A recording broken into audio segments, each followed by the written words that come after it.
So Uh, we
Chairperson, the House is in order. We may proceed with the sitting.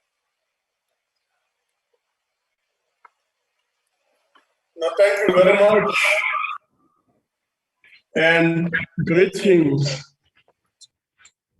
In keeping with our tradition, I will now go ahead and bow to my right, and again bow to my left. Having done so, let me take this opportunity to remind delegates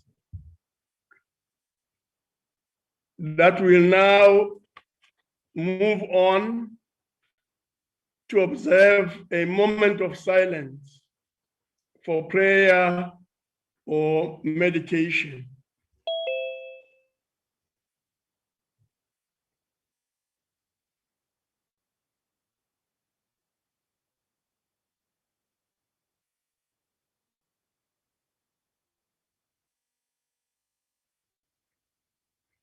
No, thank you very much. Honorable delegates, before we proceed, I would like to remind you of the following: that the virtual sitting constitutes a sitting of the National Council of Provinces, that the place of the sitting is deemed to be Cape Town, where the seat of the National Council of Provinces is, that delegates in the virtual sitting enjoy the same powers and privileges that apply in a sitting of the National Council of Provinces. That for the purpose of the quorum, all delegates who are logged onto the virtual platform shall be considered present. That delegates must always switch on their videos. That delegates should ensure that the microphones on their gadgets are muted and must always remain muted. That the interpretation facility is active, and that any delegate who wishes to speak must use the raise your hand function. And as we've always said, that by now members are very familiar with the raise your hand function.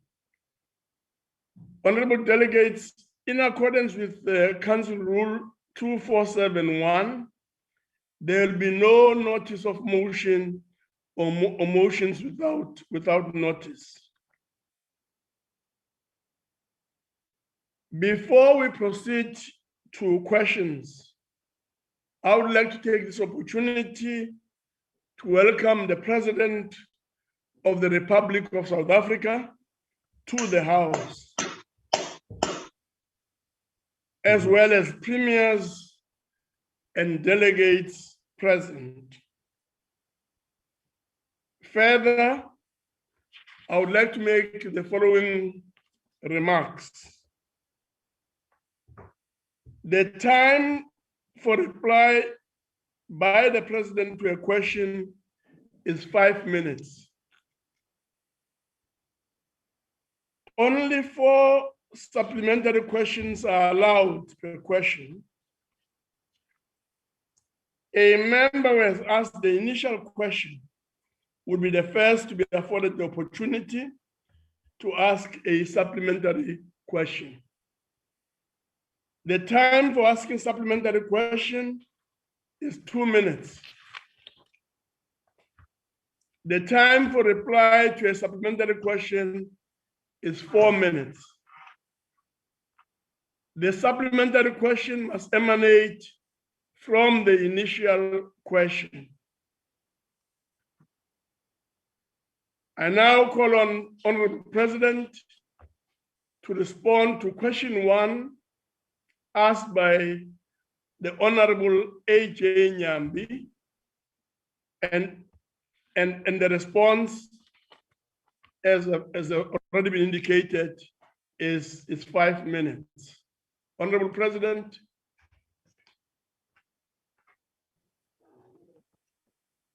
Honorable Chairperson of the National Council of Provinces, honorable members, public infrastructure is vital to the lives as well as the livelihoods of South Africans. And it is also vital to advancing the interests of our people. It also helps us to achieve our developmental goals. So damage to public infrastructure, whether through vandalism or theft, amount to nothing less than acts of sabotage against the aspirations of all South Africans. Unfortunately, there's been a significant increase in such criminal acts during the lockdown period, predominantly in the areas of commuter rail and also in the basic education space. The responsibility for public infrastructure development, for its maintenance and for its repair lies with various levels of government at national level, at provincial level, and also at local government level. As in the normal course of events, each of these is responsible for conducting an assessment of any damage that is done and must take steps to restore and to replace infrastructure that is damaged. As in the normal course of events, these steps are important. It is therefore not possible to provide an overall estimate of the value of the damage caused over this period. With respect to commuter rail, metro rail experienced an alarming increase in cases of infrastructure theft and vandalism, ranging from overhead electrical lines, electrical substations, train stations, and depot substations. This vandalism took place in 3 of our provinces, in Gauteng, in the Western Cape, and in KwaZulu-Natal. These acts have a huge impact on the mobility of commuters who depend on the affordable metro rail services to access economic opportunities in our major urban areas. This includes projects to rehabilitate railway tracks, reinstate electricity infrastructure, and a number of metro rail corridors have now been prioritized in Gauteng, in the Western Cape, and in the Eastern Cape and KZN, and several mainline passenger services for restorations have also been prioritized to return to service. With respect to education, basic education report that over 1,700 schools across the country were vandalized. KwaZulu-Natal, Eastern Cape, and Gauteng were the worst affected. And responsibility for the maintenance and repair of these schools is the responsibility of the provincial departments of education. Now, reports from the Department of Public Works and Infrastructure also indicate damage to public infrastructure in areas such as Kimberley, Gqeberha, and Hout Bay. And these include the theft of power lines and all related infrastructure installations. We are working to intensify efforts of law enforcement agencies, but also working alongside entities like PRASA to uncover illicit cable syndicates and scrap metal dealers in possession of stolen material. The success of these efforts depends on the partnership with communities, as we all have the responsibility to care for our infrastructure. And through these efforts, we hope that we will be able to restore our infrastructure to a state of good health. Thank you. Thank you very much, Honorable President. The first supplementary question will come from Honorable Nyambi. Honorable Nyambi. Thank you, Chairperson of the National Council of Provinces. Thank you, Honorable President, for your elaborate response. The President will agree that different provinces and areas have been affected by these damages to public infrastructure in various ways, as we have alluded to that point. My question is whether government has made any determination in terms of which areas are going to be prioritized. Secondly, has any consideration been made, Honorable President, to secure additional funding from the National Treasury, given the dire economic situation in our country and considering the fact that exorbitant resources will be needed to fix these damages in our beautiful provinces? Thank you, Honorable Chairperson. Thanks, President, for the detailed response. Honorable President. Honorable Chair of the NCOP, the many areas that have been damaged are areas of great priority. Commuter rail is a priority. Schools are a priority. And indeed, many areas where damage has taken place. So they are all priority.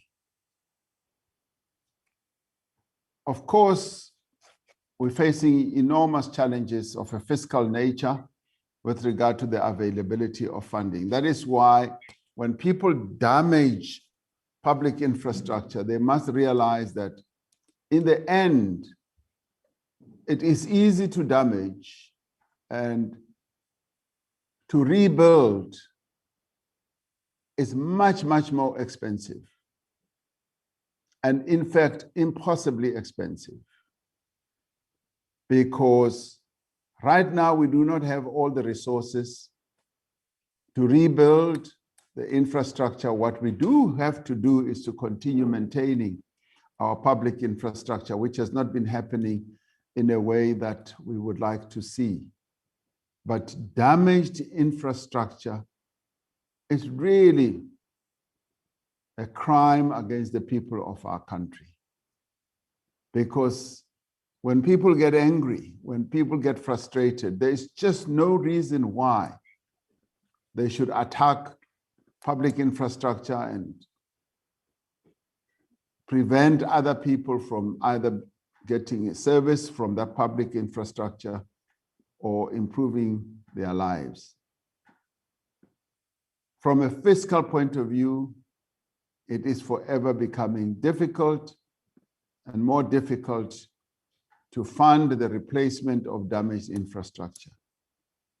But as government, we have to do it. And at times, it will take us a long time. It will take us a long time to replace that infrastructure that has been willfully damaged. It takes a long time because it is much more expensive to rebuild infrastructure that is damaged, and with a shortage of funding, it becomes much more of a difficult task. But it's got to be done, but we need to issue a warning to those who continue to damage infrastructure that the law enforcement agencies of our country will continue to take a very dim view against those who damage infrastructure, because our country cannot afford to continue with this sabotage that takes place, not only against that infrastructure, but against the people of South Africa. Thank you, Honorable Chairperson. Thank you very much, Honorable President. The next supplementary question comes from Honorable J. Jankelson. Thank you, Honorable Chair. Through you to the Honorable President. Mr. President, we welcome the fiscal assistance which you've indicated will be allocated to deal with this issue. But Mr. President, we've seen in many provinces and local governments how national government grants, especially conditional grants of this nature, are abused and often not used for the intended purposes. This is due to many factors that may include lack of human capacity, poor management, maladministration, and especially in the Free State, where I am sitting, a legacy of corruption left by your colleague, although not necessarily your friend, the former Premier Ace Magashule. Mr. President, my question is, in your opinion, do the provinces and local governments have the capacity to repair the damage caused by vandalism and theft? And what will you do to ensure that the resources allocated are used for the intended purposes that you indicated? Honorable President. Thank you, Honorable Chairperson of the NCOP. Yes, indeed. As a government, we have the responsibility to allocate resources to assist provinces, even local government, whenever infrastructure that serves the public is damaged. Now, do they have the capacity to do so? We would like to believe that, yes, they should have the capacity. As we continue to strengthen the capability of the state, we want to create that capacity in terms of human capital, in terms of the processes that need to be put in place, of either a technical nature or a procurement nature.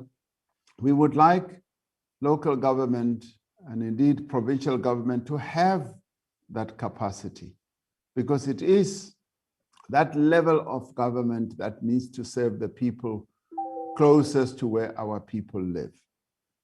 Our process now is to professionalize the public service, to increase the number of people who have know-how, who are able to do the work, and who will be technologically, or technically rather, proficient in being able to do the work. Will the resources that we allocate be used for the purposes that they are meant for? Working together with the Auditor General, working together with our provincial government and indeed our local government, we are going to make sure that monies that are allocated either from a grant point of view, from any other funding process are utilized for the purpose that they are used for. We want to remove the temptation for corruption. We want to eliminate corruption completely, and therefore we want those levels of government to work transparently and to be accountable. And if any fall foul of the rules that we have in place, they should be accountable. So as we strengthen the capacity of the state, that is precisely what we seek to focus on. And I'm sure that we will succeed to have, yes, levels of government that are well run, well monitored, and are able to execute their tasks. Thank you very much. Thank you very much. The next supplementary question comes from Honorable Zandamela. Honorable Zandamela. Thank you, Chairperson.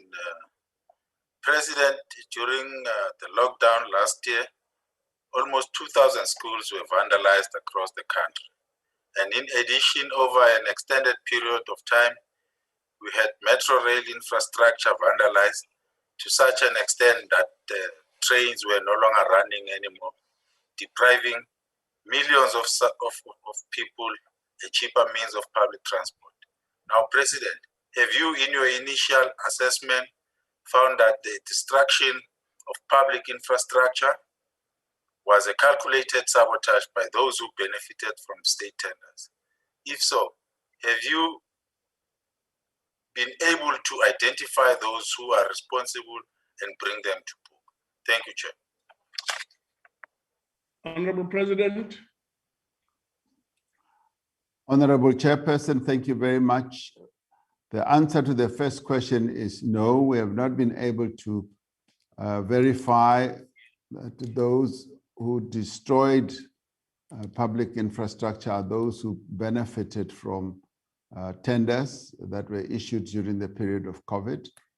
So I would not be able to answer that one because we have not yet verified. Yes, we've been conducting investigations through our various law enforcement agencies. And yes, people who should be prosecuted have been identified. And we've also had quite a lot of money returned to the state through those efforts that we put in place. So I'm confident that they will end up having their days in court as well. As our law enforcement agencies are determined, the SIU has been doing an excellent job in this regard, and the National Prosecuting Agency will be taking matters forward to make sure that this type of malfeasance does come to an end. Thank you, Honorable Chairperson.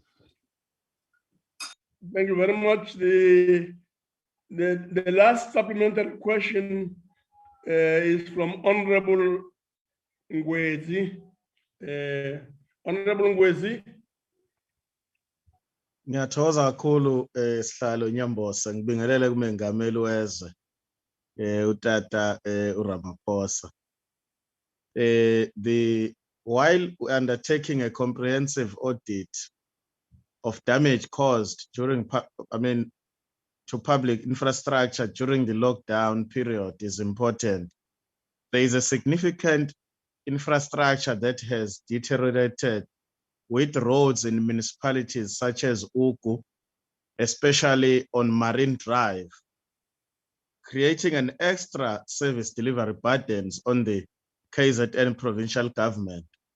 And in many areas like Konkandla, Komkhanyakude, Mhlabiyalingana, in many areas, Mr. President, this disrepair condition of roads in Ugu and across the country negatively impact road safety and human lives.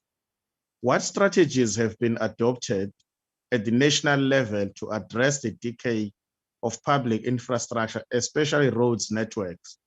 And also, if it is within your mercy to answer me, there are areas where also there is no infrastructure at all, especially in rural areas. So I would like to know the strategy at the national level to address the decaying infrastructure, but also to address issues of the lack of infrastructure where it solely doesn't exist, especially in rural areas. Thank you very much, Mr. President. Honorable President. Thank you, Honorable Chairperson. Yes, we are aware that the lack of maintenance has led to lots of our road infrastructure being damaged, creating really hazardous situations for our people in the form of potholes, in the form of degradation of the road network in a number of parts of our country.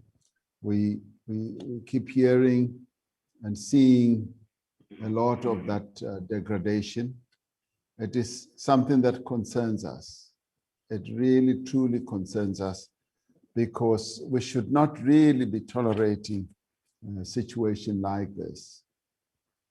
Of course, roads are a responsibility at a number of levels of government, at the local level, at the provincial level, and at the national level. At the national level, the SANRAL is doing its best, not only to extend road networks, even leading to There are certain areas that can lead to the connection of our villages with big roads, but also in ensuring that the roads are maintained. So we've got a national agency that focuses on that. But we also do need to ensure that the provincial departments do take the issue of road degradation quite seriously. I've always been an advocate for the paving of our roads because it is cheaper, it is quicker, it is much more effective. I always refer to how the Romans in their heydays were able to pave the roads, and till today you're able to see paved roads in that part of the world. They are durable, they're effective, and they employ a lot of people. And as we have to move ahead and create that road infrastructure, I've been urging my colleagues, local government level as well, that this is a mechanism that we should use because of its job creation possibilities and fairly well-priced processes that we can embark upon. So in the end, yes, we've got to build roads in our rural areas. We've got to be wise to and open our eyes to new technologies, new processes of creating well-surfaced road networks. And so this I support immensely. And of course, many of our local governments do not have the financial resources. Even the grants that they get from national government quite often do not provide that support that they need to get. So we need to be extending the road building processes through paved roads, yes, tarred roads, and roads that are robust enough as to be able to limit the continuous maintenance and the creation of those road surfaces. But we want to help as much as we can at national level. The fiscal challenge that we face now is a major, major problem. And we need to find ways of being able to address that. And thank you very much. Thank you very much. The next question is a question on climate change as a priority of government. It comes from Honorable Labus Kachne and is directed to the President. Honorable President.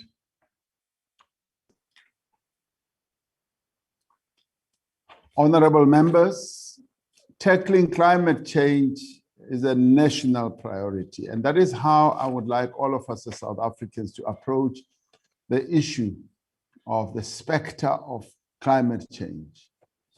This requires, in the end, not only that we meet our international commitments, because we are not an island.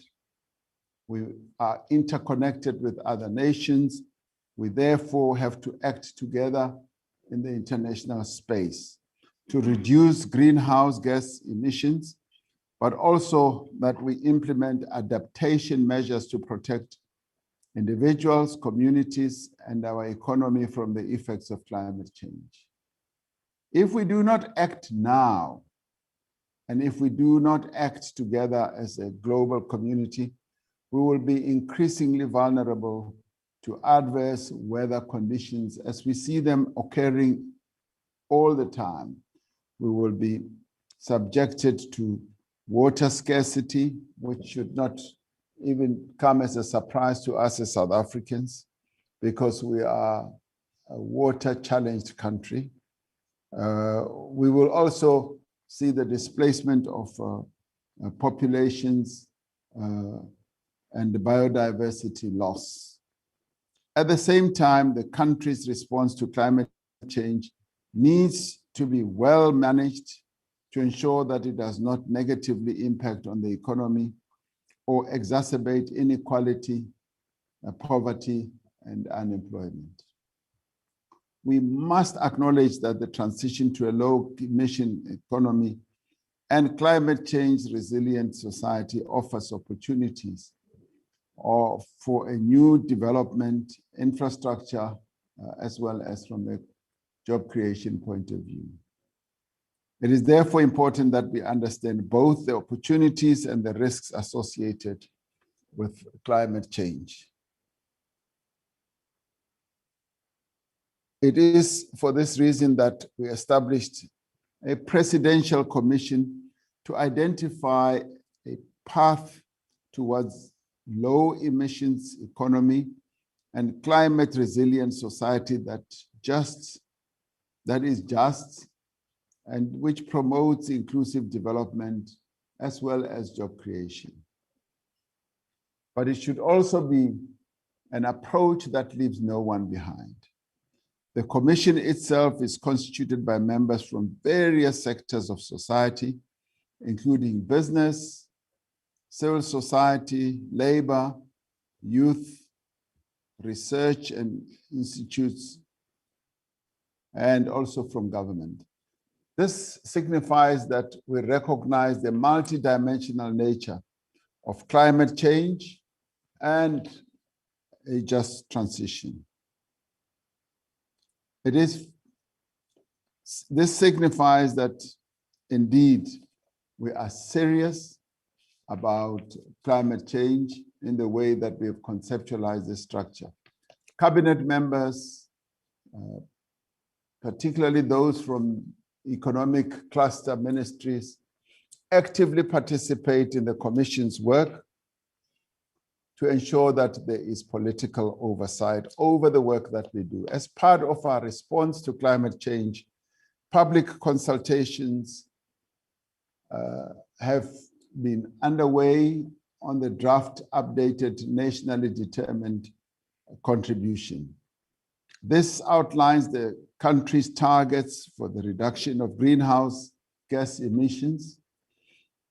Once finalized, the updated nationally determined contribution will be submitted to the United Nations Framework Convention on Climate Change, but this will happen ahead of the Climate Change Summit, known as COP26, which will be held in Glasgow in November. South Africa is currently the coordinator of the Committee of African Heads of State and Government. This committee is a vital part of our continent's ambitious coordinated response to climate change. This weekend, I will be participating in deliberations on climate change at the G7 meeting in the United Kingdom, where I'll be presenting the possibilities as well as the real good positions of our country and the continent on this very important and critical issue. Thank you, Chairperson. Thank you very much, Honorable President. The first supplementary question will come from Honorable Labuschagne. Honorable Labuschagne. Thank you, Chairperson. Thank you, Mr. President, for the comprehensive answer. In light of that, will you please, Mr. President, explain whether Minister Mantashe's power ship deal, which will have devastating environmental effects, not only on the marine environment where they will be docked, but also to greenhouse gases, will in principle jeopardize our national determined contributions and the Sustainable Development Goals? Honorable President. Thank you, Honorable Chairperson. The so-called power ship deal or process, in the end, to the extent that it has an impact on the environment, still has to go through the environmental impact study. And that study is a rigorous process, as we all know, because it involves scientific analysis, it involves environmental issues, it involves how the ecosystem that prevails at the moment and where they will be placed is actually constructed. So in the end, the EIA is the one that is really going to determine what the path forward should be, because it is an objective process. It is a process in which scientists and people who know all these environmental issues will be participating. And I'd like to give that process an opportunity to interrogate precisely the impact that a system like this will have. Thank you very much. Thank you very much, Honorable President. The second supplementary question will come from Honorable Mahlangu. Honorable Mahlangu. Ngithokoze sihlalo amalunga nesitshaba sekhethu seSouth Africa nomongameli ngokuhlonipha okukhulu nokuzithoba. Angithokoze Honorable President for your very comprehensive response to the question posed to you. Mongameli, ngiyazi ukuthi uzavumelana nami nathi sonke that climate change is a global challenge with a devastating impact on developing economies. Ngikuzwile Mongameli ukuthi ukhulumile ukuthi senenobudlelwane ne-labor ne-business. Engikubawako kuwe Mongameli ukuthi ubudlelwane eninabo ukuthi mhlambe nakukhonakalako usicaqulisele ukuthi i-role or indima edlalwa yi-private sector ingangani, ibunjani ukuthi sibabantu beSouth Africa sizwisise. Lastly, Honorable President, I also want to understand that can government fashion out a guide which explains the role that the general public, njengesitshaba seSouth Africa, should play in this regard. Singabi zingibukeli kuphela njengabantu beSouth Africa, kube nendima esiyidlalako. Ngiyathokoza Mongameli. Thank you very much, Honorable President. Ngiyathokoza nami Mama Mahlangu. Ngithokoza kakhulu ngalombuzo owubuzayo. Kakhulu mangikuzwa kahle ukuthi le ndaba ye-climate change ngempela uyizwisisa kahle futhi ufuna ukwazi ukuthi laba abasomabhizinisi nalaba abanye babasebenzi nawo umphakathi bazoba nendima enjani na ukuthi sisebenzisane kule ludaba lwe-climate change. Clearly, in order for us to reduce our gas emissions, we've got to work together. We've got to work together to reduce those emissions, because it's already been proven that climate change is a major, major challenge to all nations around the world, and we've got to work together collectively. In the end, it is the private sector working together with government, all our people working together to secure a better future for our children and our grandchildren, our great-grandchildren. We've got to leave them a better world than what we found. Because really, in the end, they are the owners of this world that we live in. because they are the ones who are going to live in it or suffer in it if we don't look after it. So it is therefore our responsibility, and it is also within our powers, that we should look after this world, because it's a fragile world and it cannot be done by one entity alone, be it government, be it business, be it ordinary people. So it behoves on us to then work together.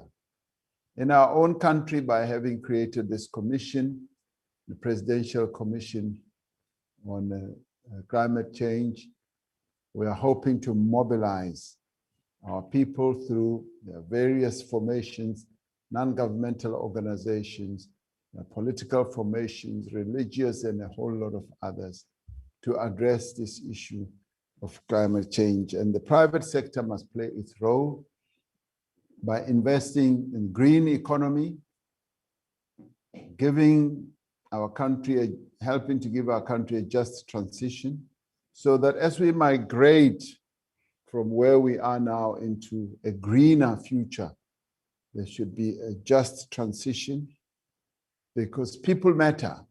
The jobs that our people are doing matters. There should not be a jobs bloodbath. And if we have to move to new technologies, the technologies must be able to secure a better life and future for our people. And as we adapt to new climatic conditions and situations, we must do so in a way that secures livelihoods. So this is a multidisciplinary process that we must get involved in, and no one sector or entity can do it alone.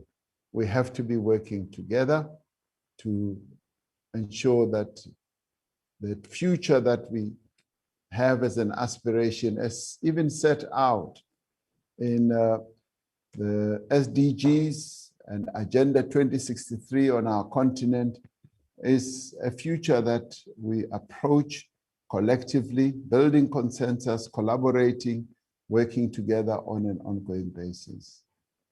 Kunjalo-ke Mama Mahlangu, sifanele ukuthi sisebenze sonke ukwenza ukuthi ukusasa kwabantwana bethu nabazukulu nabazukulu nabazukulu babe nekusasa oluhle. Ngiyathokoza. No, Sir Togoza, President. The next supplementary question is a third supplementary question that comes from Honorable Detroit. Thank you, Honorable Chair. Honorable President, in April this year, and you confirmed it now, you said that tackling climate change is a national priority and that South Africa must do our part. Honorable President, you just confirmed that we are a water-challenged country, and you said that people matter. Now, according to UNESCO, there's a link between water quality and climate change. And Mr. President, it does, however, seem that your ministers are not as serious about climate change and the combating of pollution as you are. I'm referring to Minister Lindiwe Sisulu, that lashed out during a recent policy debate on water and sanitation, and I'm quoting her, "May you live with what you are living with until all of us have proper sanitation," close quote. She was referring to sewage running into white people's houses and said we must live with it. She further said that she's not apologetic about it. Now, Honourable President, what measures have you taken to ensure that Cabinet is also on board to counter pollution and make the fight against climate change a priority? And how will Minister Sisulu's corrosive statements be dealt with by you, since they are not conducive to social cohesion and not supportive to the national approach towards climate change? Thank you, Chair. Thank you very much, Honorable President. Thank you, Honorable Chairperson. The government that I lead is irrevocably committed to making sure that we address the challenges that mitigate against our people getting a better life. And a better life It means that the rights that our people have as encapsulated in our constitution, right to good living conditions in the form of housing, health, and water are secured. That for us is very important. We are focused and determined to make sure that that becomes a goal that is realized. We are also egged on by the SDGs at the global level. We're also egged on by Agenda 2063 on our own continent, on various decisions that have been taken by our regional continental body, which is SADC. And us as the government are also egged on by our NDP. Now, looked at in that context, we therefore are taking all measures on a continuous basis to address the needs of our people. We have done a phenomenally well since 1994 to have water reticulated to well more than 80% of our people. But as I said the other day, we still have our work cut out for us. And that means that we've got to take care of the interests of all our people, irrespective of where they are in our country, where they live, irrespective of who they are, from a gender, from a race perspective. We need and have to provide water and sanitation to our people. As you correctly say, we are a water-challenged country, and we therefore not only have to ensure that our people get water, but also to save water and secure a good future for our people. Now, I was not there when Minister Sisulu articulated those views, but as the minister serving in the cabinet that I lead, and also the political party that I lead, she is irrevocably committed to serving the people of our country collectively and comprehensively, and would not in any way, shape, or form want to create a differentiation on the basis of race. She serves all our people equally. So I would think that we should look at what that department is doing. It continues to serve all our people without making any distinction or choice. And that commitment turns into programs that the department is involved in, turns into structures that the department leads and manages, and it turns into outcomes that leads to our people getting water so that they can lead a better life. Thank you, Honorable Chairperson. Thank you very much, Honorable President. The last and the fourth supplementary question comes from Honorable Arnolds. Thank you, Arnolds. Thank you, House Chairperson. Mr. President, the long-term adaptation scenarios flagship research program foresees major changes for the water and agricultural sector if present emissions continue as they are, or even increase. We have already seen the impact of extended droughts in the Eastern Cape, in the Western Cape, and these may become permanent, making production of particular agricultural products impossible in some areas in the country. Now, at a national, multinational level, what is South Africa doing to convince the world's biggest polluters to cut down on their carbon emissions? And as you have said, we have to act immediately. And what are you doing in the immediate in terms of what you have said now? What is the immediate to save lives and livelihoods? I thank you. Honorable President. Thank you, Honorable Chairperson. From our point of view as a country and as a nation, there is a lot that we do. We have a ministry that is just dedicated to addressing the issues of climate change. Minister Barbara Creasy and staff in the ministry and in the department are clearly dedicated to ensuring that our management of environmental issues and the leadership that we should provide is of a very high nature.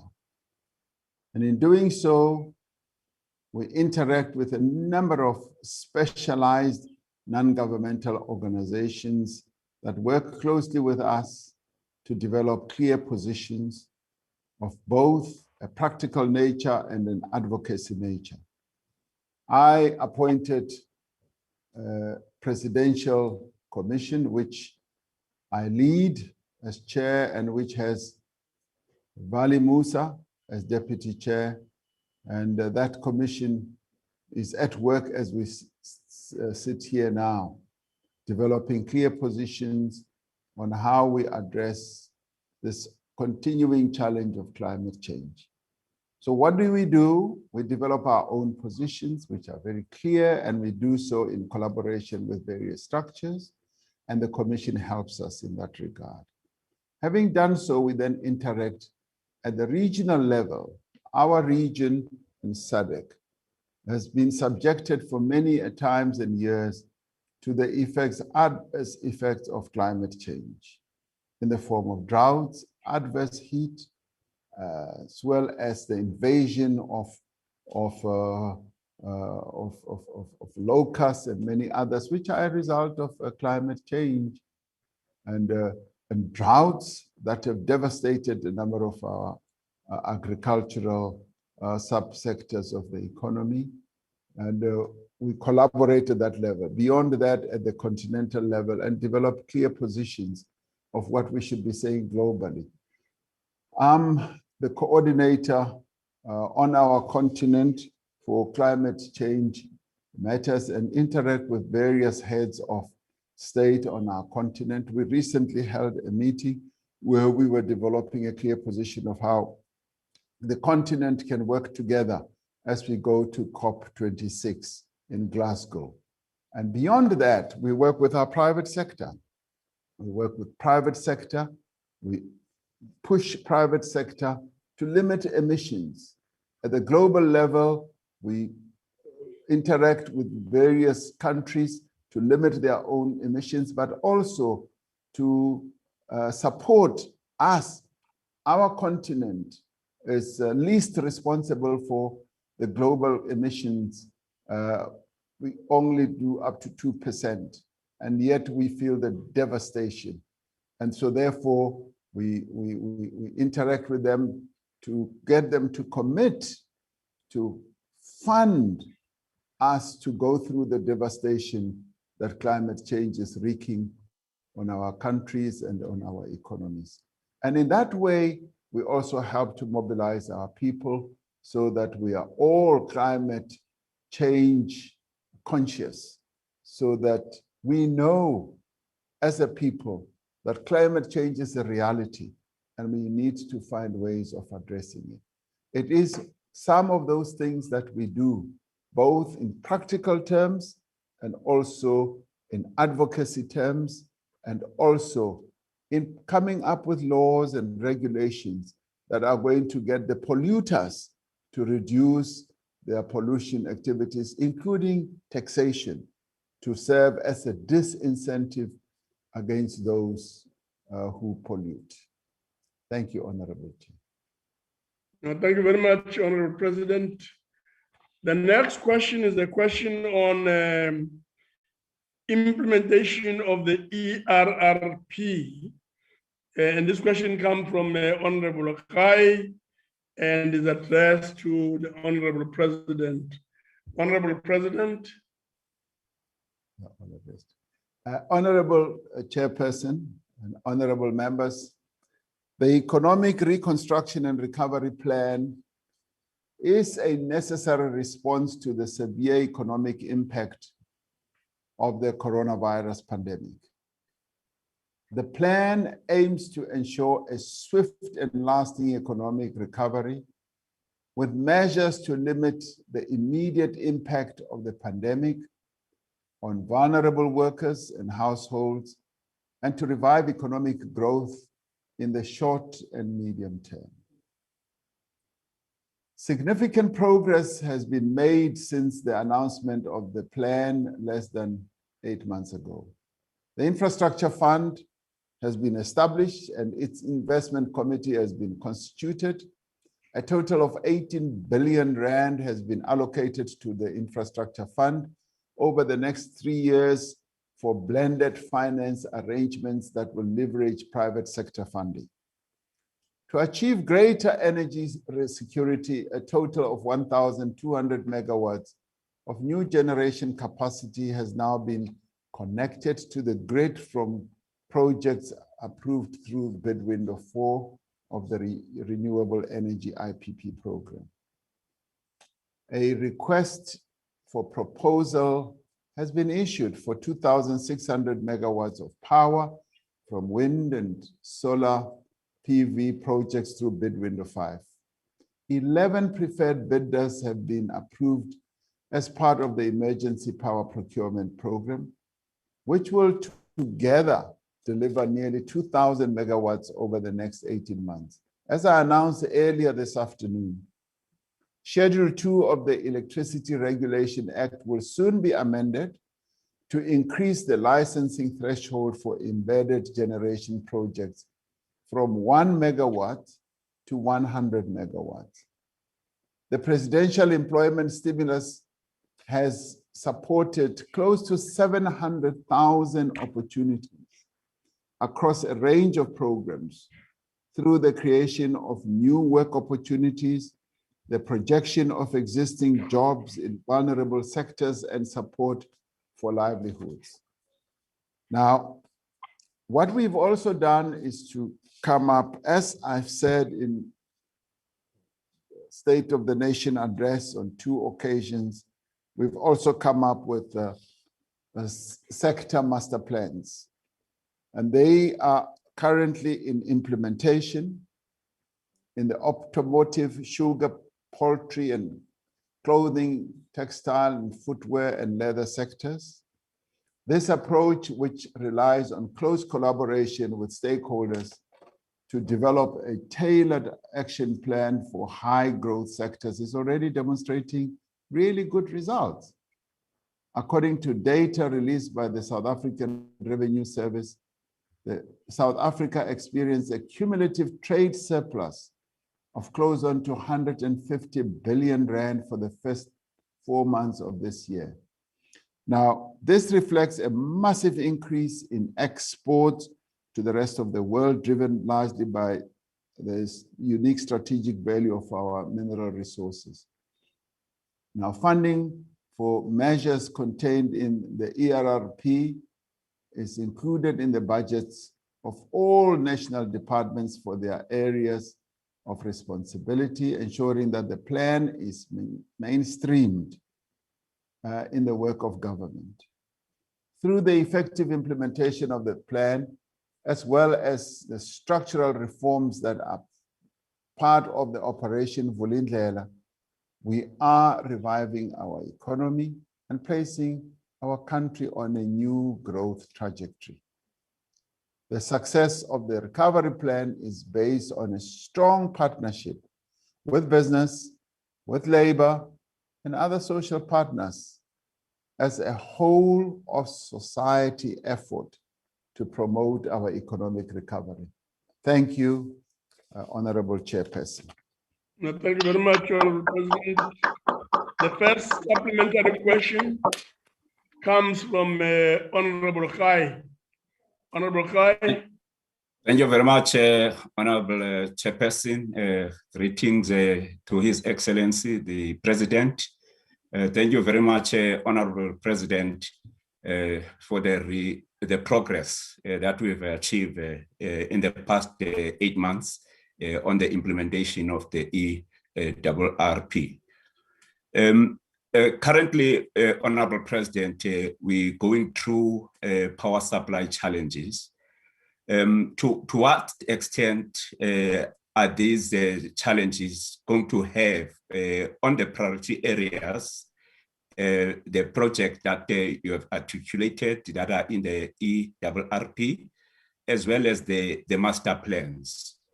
Will there be a situation where these key priority areas, the projects, and the master plan have to be reviewed because of these power supply challenges? Thank you very much, Honorable President and Honorable Chairperson. Honorable President.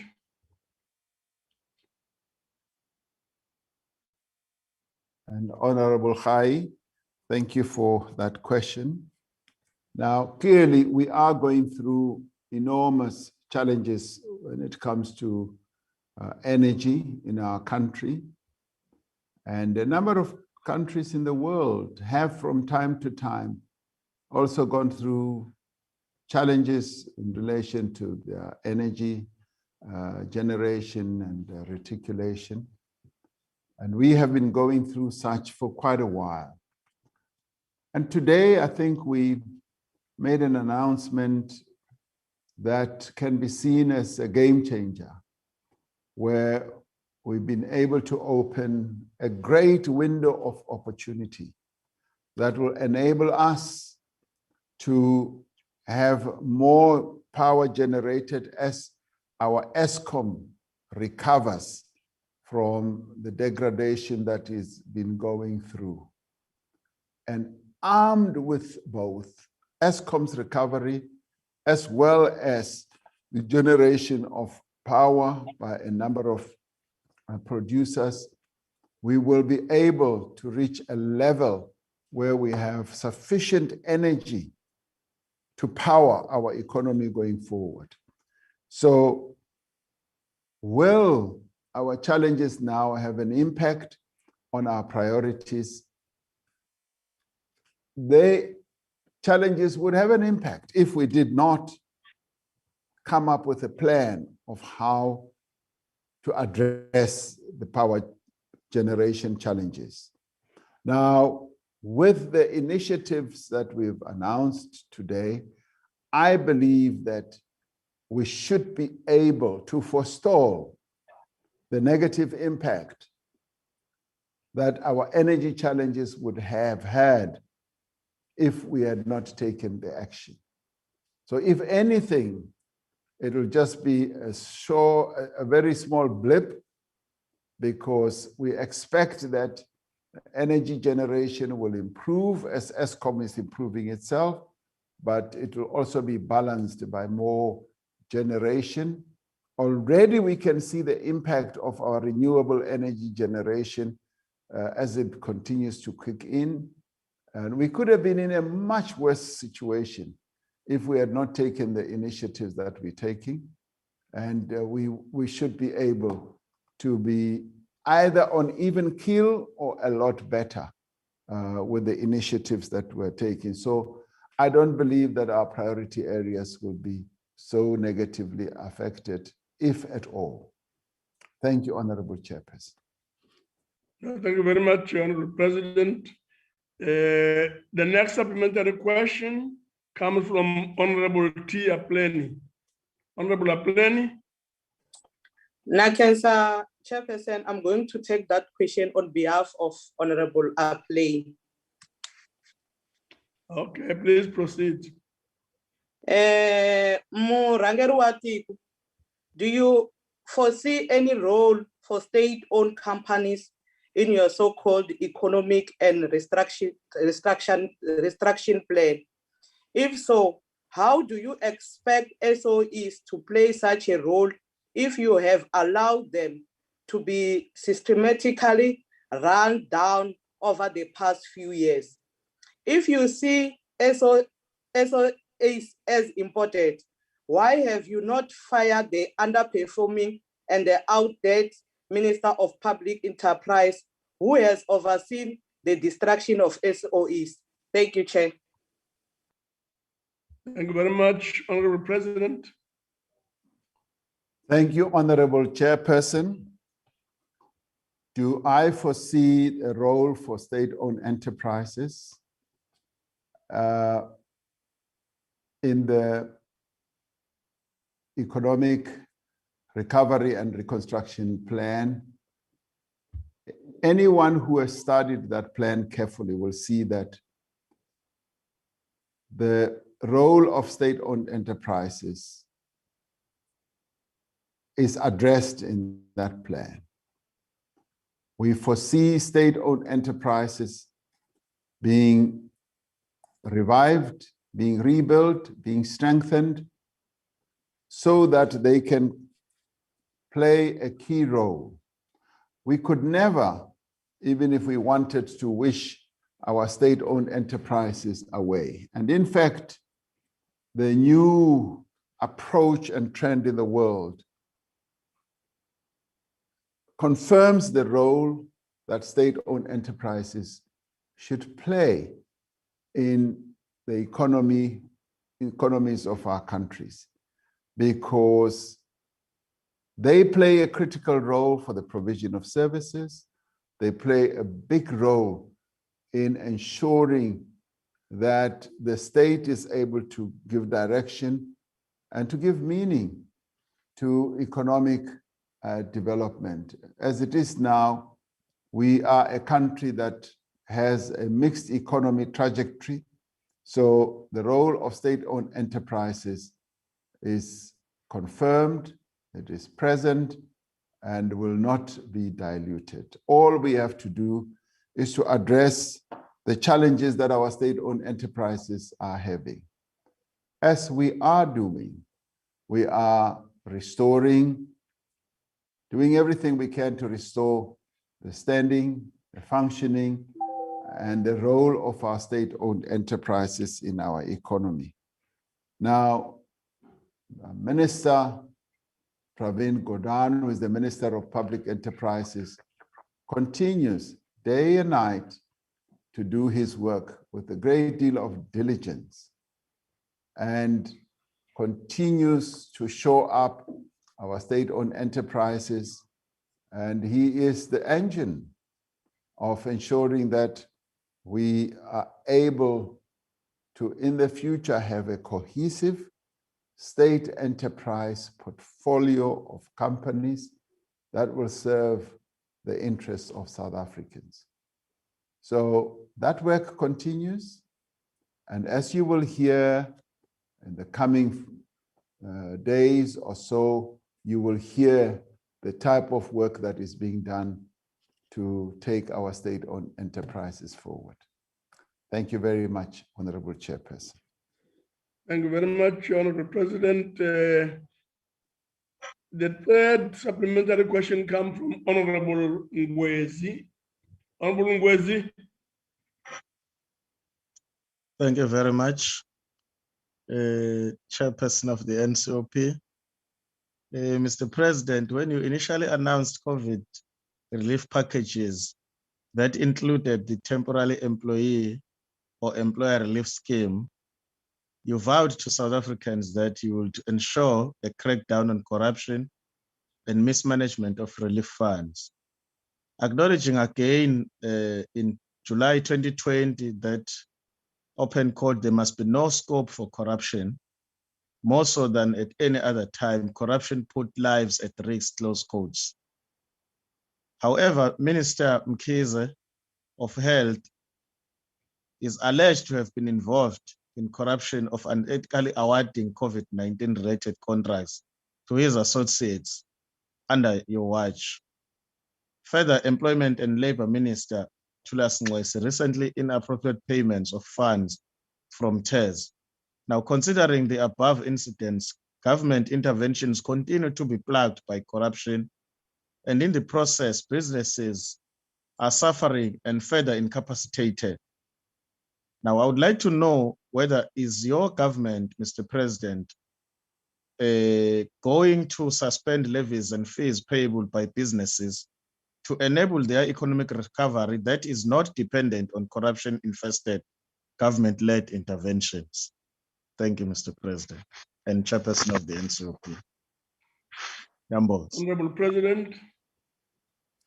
Thank you, Honorable Chairperson. The answer to the question of whether we will suspend levies, it's a matter that has not been put before us for consideration. We did give relief also to companies right at the height of our initial lockdown. And that period came and went. And right now, there is no such thinking or plan. And if there is, we will duly make the announcement, and Honorable Ngwezi will be amongst the first to know. Thank you, Honorable Chairperson. Thank you very much, Honorable President. The next supplementary question, which is the fourth supplementary question, comes from Honorable Ryder. Honorable Ryder. Thank you very much, Mr. Chairperson.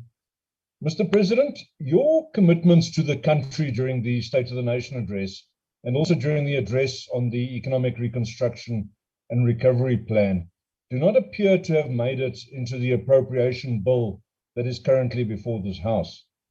The proposals that you've made have not been funded adequately as they were promised. And this is especially evident in the infrastructure allocations across most of the relevant departments.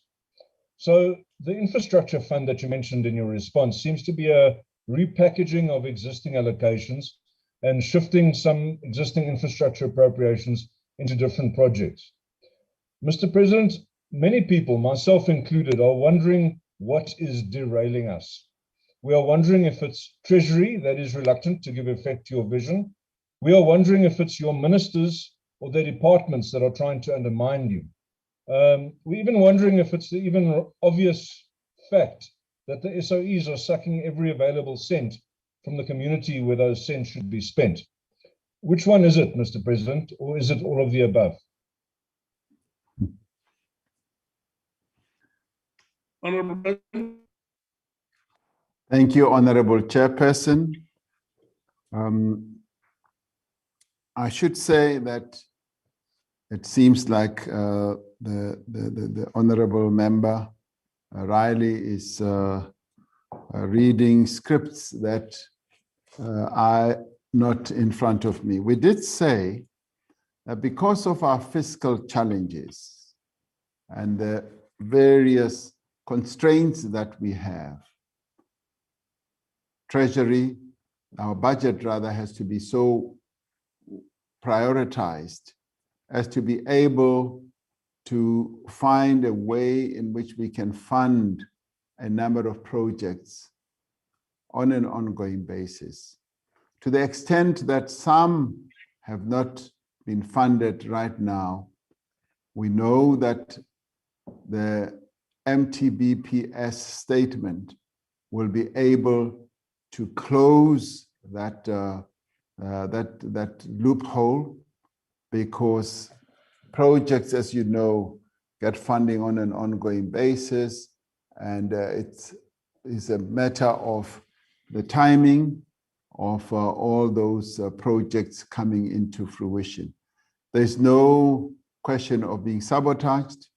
There's no question of Treasury being reluctant, and there's no question of departments not willing to execute the plans that we've got in place. It's a question of dealing with the difficult fiscal challenges that we have, where we've got to juggle quite a number of balls in the air and make do with the constrained resources that we have.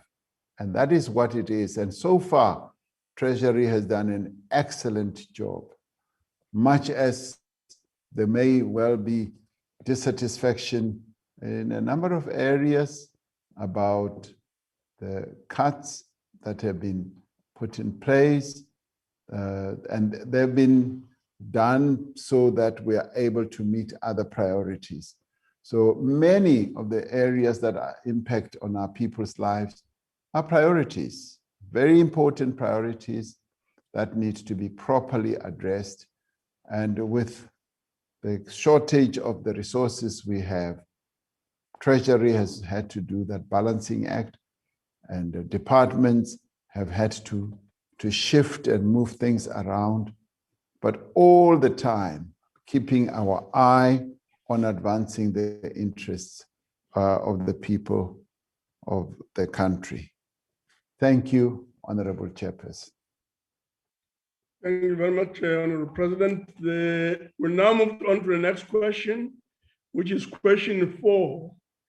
The question is on appointment of election panel and or postponement of elections. This question has been raised, put on the table by Honorable Matebula, and is directed to the President. Honorable President. Honorable Chairperson, on the 22nd of April, I announced that the 27th of October, 2021 would be the date on which the local government elections will be held.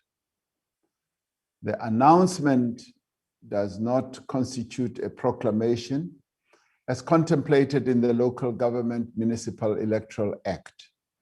The proclamation will be issued by Minister of Cooperative Governance and Traditional Affairs for the first time since its establishment.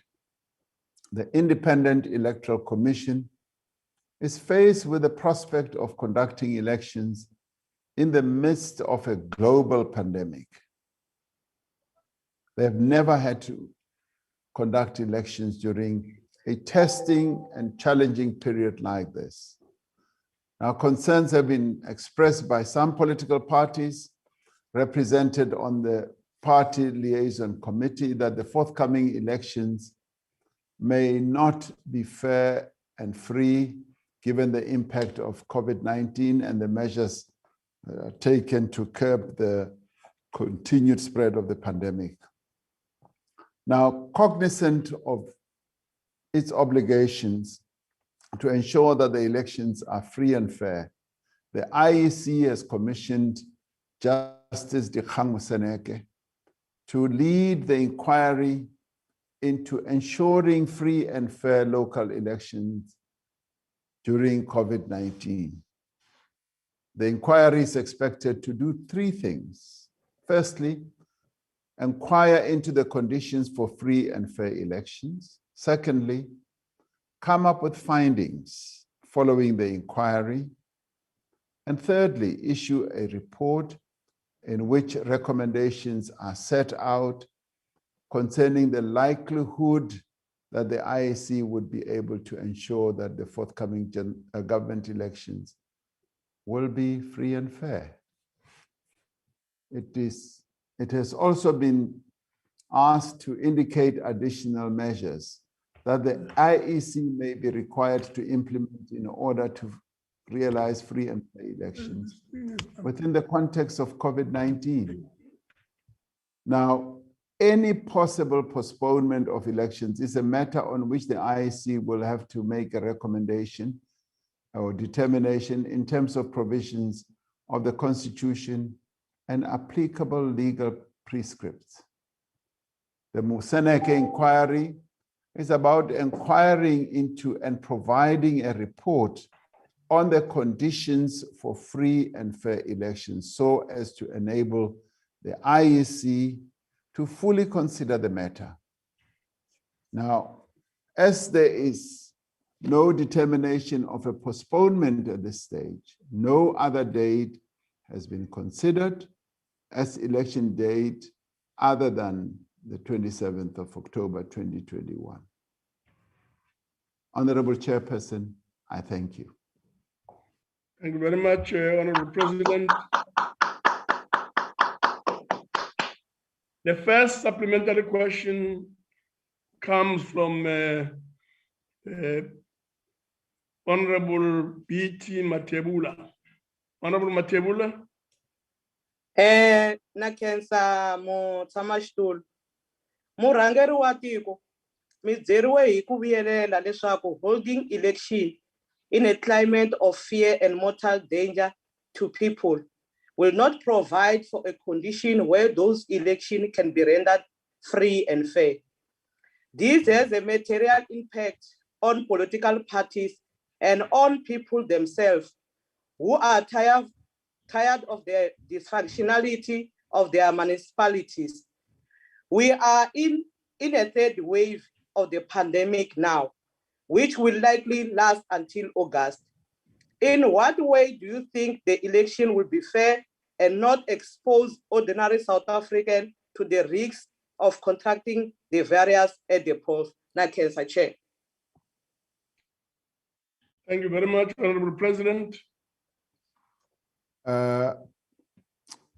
Honorable Chairperson, na Kenza. N'wana wa le kaya na Kenza na ka wena mbutiso lowu. Kahle swilo leswi swa ku ri hi ta khoma ti-elections. Hi te a ku vi na inquiry leyi ya Judge Moseneke. And futhi a hi hina Independent Electoral Commission leyi nga ri ku hloriwa kahle ku ri ti-elections leti ti nga ya mahlweni kambe ti nga yi amahlweni. So hi fanele ku ri hi yimela vona va swi languta kahle. Va languta swilo hinkwaswo ku ri va vona ku ri ti-election leti ti nga ya mahlweni na. Laha ni nga tshama kona sweswi ni nge koti ku bula ku ri a ti yi mahlweni kambe ti nga yi mahlweni. Bona va endle kahle ku ri va va na komiti leyi rhangeriwaku i nkulukumba Judge Moseneke. Ni tshemba ku ri va ta endla ntirho wa kahle swinene ku ri va yi komba hinkwerhu ku ri ti-elections leti ti nga ya mahlweni on a free and fair basis. So a ni ta ku ka wena ku ri sesi wa mina a hi swi tshiki swileswi. Hi pfumela ku ri nkulukumba loyi Moseneke wa swi tiva swileswi swa ti-election. A nga sunguli nyamutlha. A ri kona in 1994. A tirha swona leswi swa ti-election. So wa swi tiva ku ri swi tirhiwa njhani. A hi mu pfumeli ku ri a endla ntirho wa yena. A ya mahlweni. A swi tirha kahle. U ta huma na report. Report leyi hi ta kota ku yi vona hinkwerhu. Loko swi endleka ku ri aku ti-election leti ti nga yi mahlweni, IEC ya swi tiva ku ri yi ta fanele ku ri yi endla yini na. Constitution ya hina i bula kahle ku ri loko swi yime hi ndlela yo tani ku fanele ku ri ku endliwa yini. So mina ni hleketa ku ri to preempt what Justice Moseneke will come up with would be a mistake. Let us allow the process that he has been given to lead to take place. And what, in my view, is most pleasing is that with many of the things we do, we've got checks and balances. So that if we ever make a mistake on anything, we're able to be checked so that we can create the balance. So with this inquiry process, it is going to be able to check whether the decision we took to hold the elections later this year is the correct one. And they will approach their work most scientifically and work with the experts who will be able to give sound advice. So I va pfumeleni ke ku ri va endla ntirho wa vona. Na khensa. Thank you very much, Honorable President.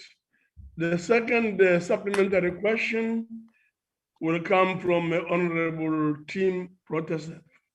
Honorable Tim. Thank you, Honourable Chairperson. Through you to the President.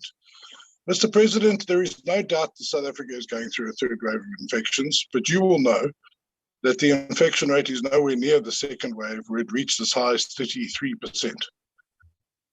President, you also made reference to the 1994 elections, where there was a significant right-wing threat to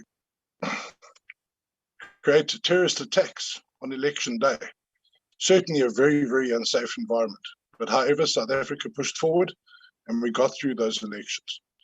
Now, Mr. President, I'm not sure if you're aware of the statistics, but on the latest statistics on the IEC website, for the 4 by-elections held between November and May of 2020 through to 2021, elections were held in 173 wards, involving 890 voting districts and involving more than 1.2 million voters. Those by-elections, all of them, were declared to be free and fair by the IEC, and they were all declared to be COVID compliant. What is concerning us, Mr. President, is that this panic environment that is being hyped up by the government is just an excuse to delay the elections. And the other issue, Mr. President, you refer to Judge Moseneke's inquiry and his panel, and we have great respect for the judge, but he also considered the massive constitutional crisis looming if there is a determination to move the local government elections past the 90 days determined and prescribed by the Constitution. Thank you, Mr. President. Honorable President. Thank you, Honorable Chairperson, and I would like to thank Honorable Member Browter-Seth. I fail to understand the import of the both statement and the question that he has posed. I'm taken aback to hear Honorable Member saying that the government is creating a sense of panic. I'm not aware of government creating a sense of panic. As government, I made an announcement that the elections should go ahead and even set a date in October, a date which will be duly proclaimed by the Minister of Cooperative Governance and Traditional Affairs.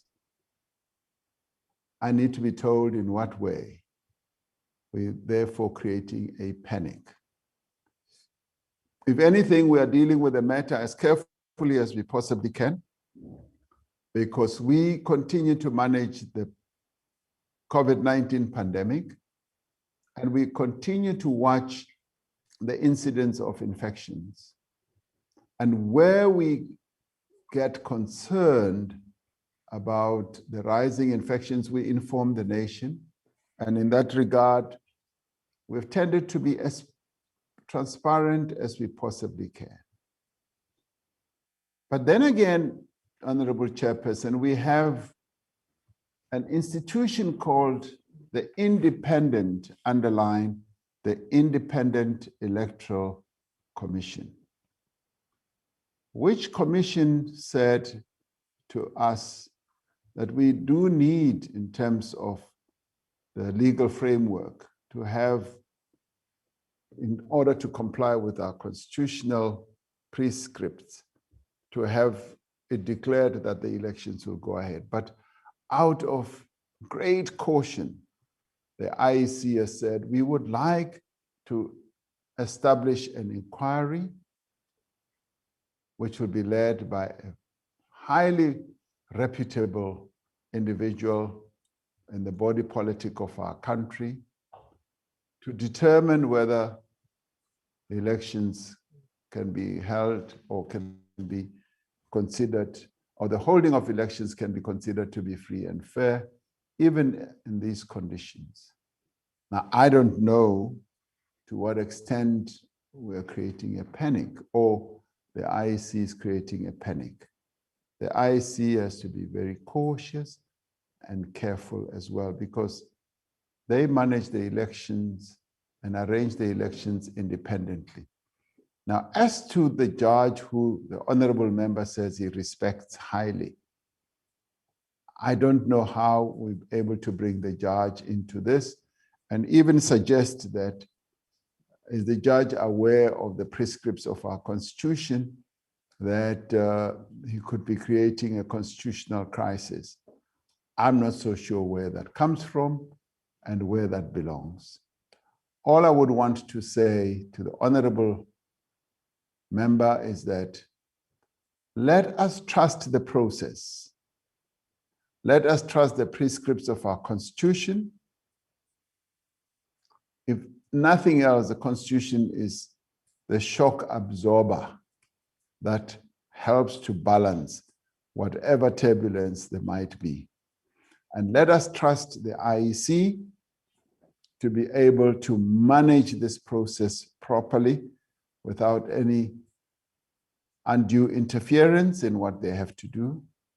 And let us have and confirm or continue to have our trust in Judge Moseneke, that as he has been able to do good by our country on a number of occasions, handling various tricky issues that affect the people of our country, that he will continue to do so. And I think anything else could well amount to our undue interference in the work that he has to do and the IEC has to do. Let us leave it to those institutions that have served us well in the past. Thank you, Honorable Chairperson. Thank you very much, Honorable President. The next supplementary question, which is the third supplementary question, comes from Honorable Detroit. Honorable Detroit. Thank you, Honorable Chair. Honorable President, the Constitution is not clear about the term free and fair elections, but we know that there are always many issues with elections. And the whole of South Africa could agree that the municipal elections couldn't have come at a better time, since we need urgent intervention in government structures, and a new responsible and accountable council must be elected in all municipalities to prevent municipalities from regressing further. Mr. President, whether the election is postponed or not, what measures are in place to ensure that possible violent service delivery protest actions, or that's what they are called nowadays, will not take place that might prevent elections from being free and fair? Thank you, Chair. Honorable President. Thank you, Honorable Chairperson. I continue to have a great deal of confidence in the people of South Africa that when it comes to their inalienable right of voting for their representative, they've always been responsible. They've always acted correctly. They've always sought to defend, advance, and protect their own interests. And they've always done so without any form of violence, without any form of disruption. They have always put their democratic right of being able to choose their representatives ahead of any other right that they may have to advance their own personal interests. So I have no doubt that our people will not seek to do anything to disrupt the execution or the implementation of this important right.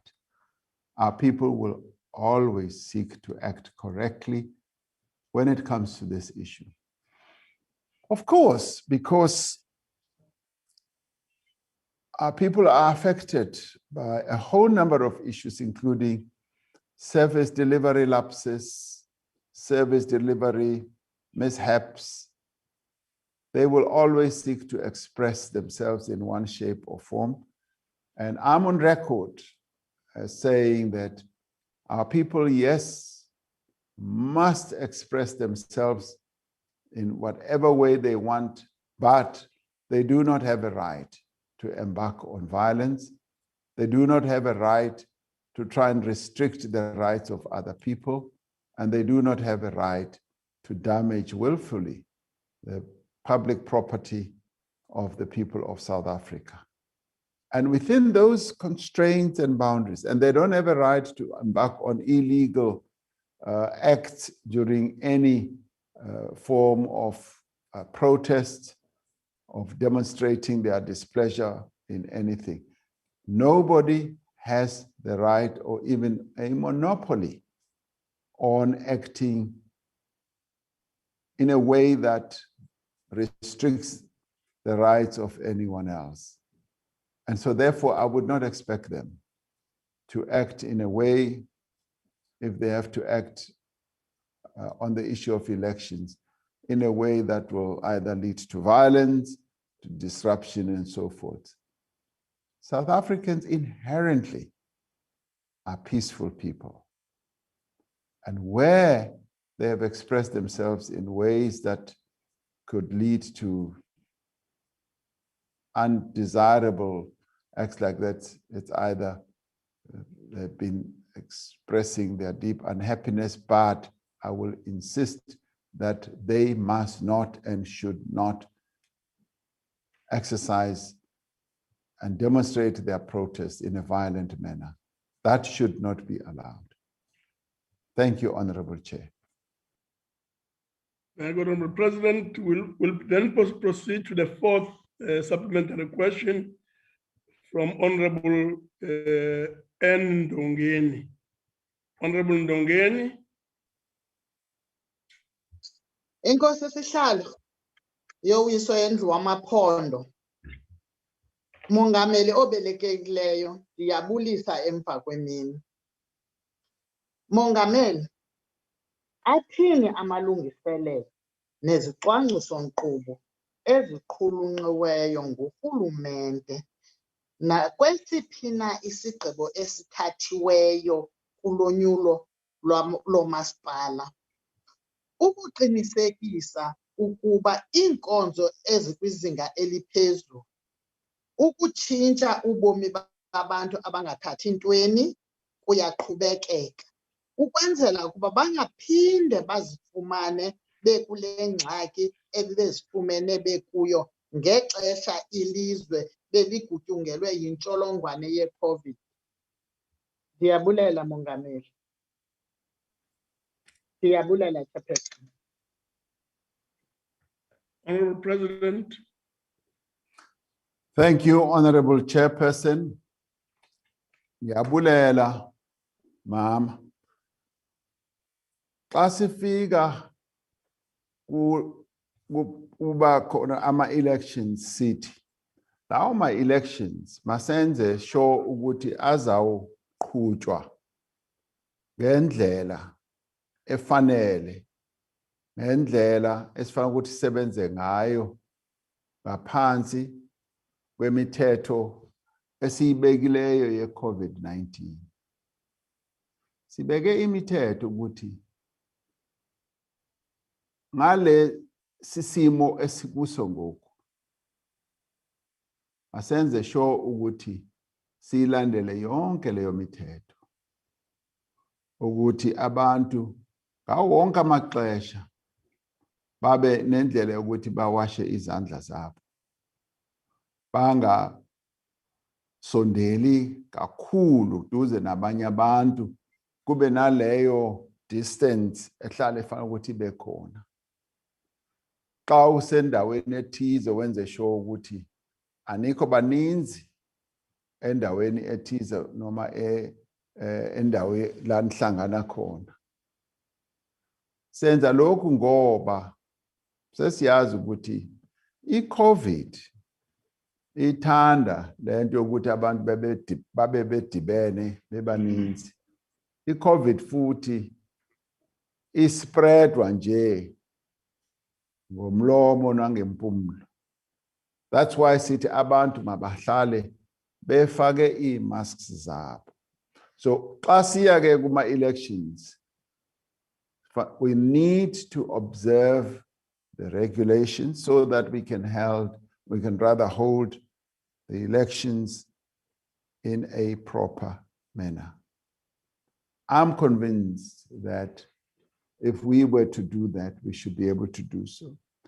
Nakhona futhi, when it comes to ukukhethwa kwabantu abafana ukuthi bamele umphakathi, we should make sure ukuthi sizawukhetha abantu abazokwazi ukuthi they must look after the interests of our people, advance their interests, and even as we are going to be entering into a period of, yes, campaigning for our elections, let's identify the right people who will advance the collective interests of our people where our people live, so as to ensure that there's proper service.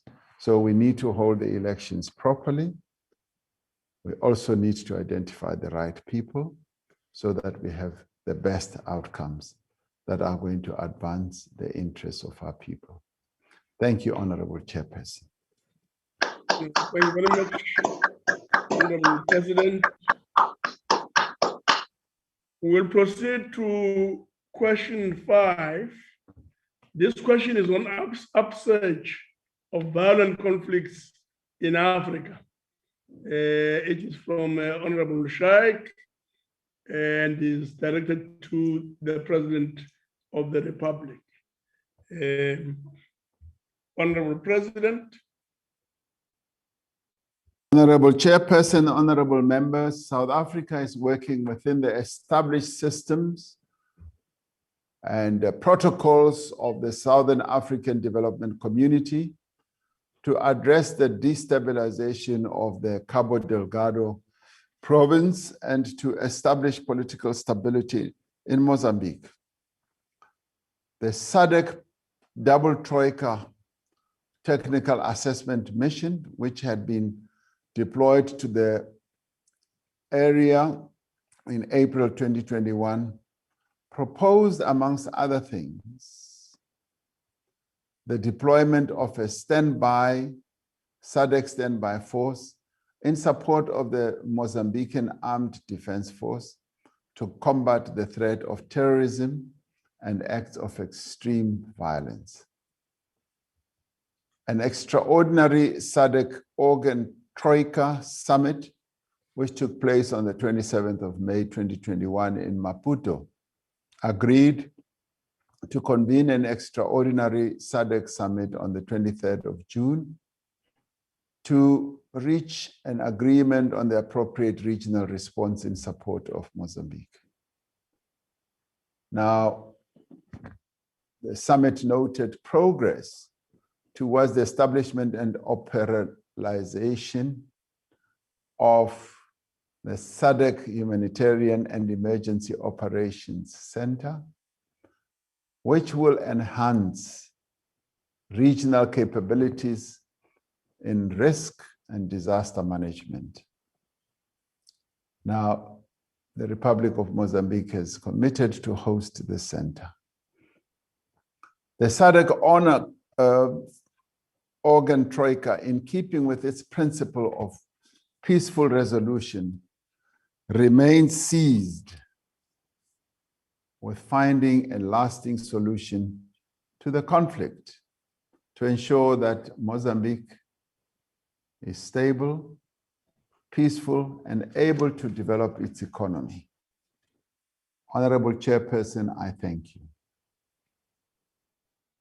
Thank you very much, Honorable President. The first supplementary question comes from Honorable Shaikh. Honorable Shaikh. Thank you very much, Honorable Chairperson, and Ndimasiari, Honorable President. And thank you for your comprehensive response. Honorable President, we welcome the establishment of the SADC Humanitarian and Operational Center, which Mozambique has committed to host. Because, Honorable President, there is no doubt that this violent conflict in Cabo Delgado has led to the loss of life and livelihoods and displaced many innocent civilians, adding more to the already high levels of poverty, hunger, and other socioeconomic pressures. In this light, Honorable President, is there any plan by SADC and the AU in partnership with the international community for sustained provision of humanitarian aid and integrated socio-economic reconstruction? And secondly, Honorable President, what are the plans for the intensification of the Africa agenda of silencing the guns in the continent more broadly? Thank you very much, Honorable Chairperson. Honorable President. Honorable Chairperson, Honorable Sheikh Ndimasiari, ndialivuwa na mbudziso einoni yevaivudzisa. Ndingo uri Mozambique yotenda uri huve na hezwi zwine ra zwi vhidza uri operational center henengei Mozambique ine ya ḓo ri thusa roṱhe hafhanoni kha muvhundu washu wa SADC une wa angaredza mashaka manzhi henefha na mivhundu minzhi. Rine ri South Africa na yone SADC na yone AU ro ḓiimisela uri ri thuse vhathu vha ngei Mozambique, ri vha thuse nga nḓila dzoṱhe, nga maanḓesa zwezwi zwa humanitarian assistance, uri humanitarian assistance i vhe hone, ri vha thuse nga nḓila nnzhi dzine ra nga kona ngadzo, ngauri hafhaḽani Cabo Delgado haya maswina ori a tshi dzhena, haya manavha a vhulaha vhathu vhanzhi nga maanḓa,